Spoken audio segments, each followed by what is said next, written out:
Hey guys, just quick luggage review. So this is Traveler's Choice, and I checked on Amazon. This has very high rating. So you can see that it has portable. It has charging output, which is right here. And then there's the handle right here, and actually this is expandable for. Let me just take a look here. 2-inch. So that's a very good feature when you're traveling and you're buying more stuff.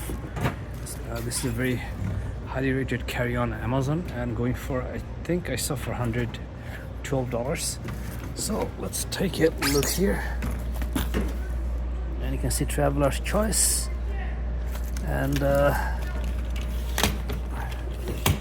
very firm handle, and the rolling test seems to be doing okay, very smooth.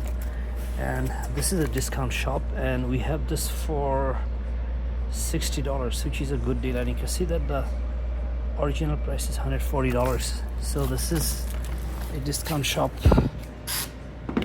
What is winners in downtown Toronto, and they have lots of luggage on sale.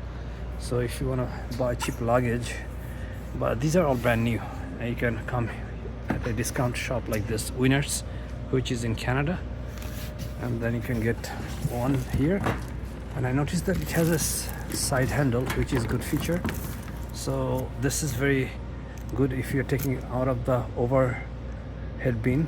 And then there's another handle, and it's very lightweight, and this is the USB port. And I know this brand. This is a highly rated product, Traveler's Choice carry-on luggage.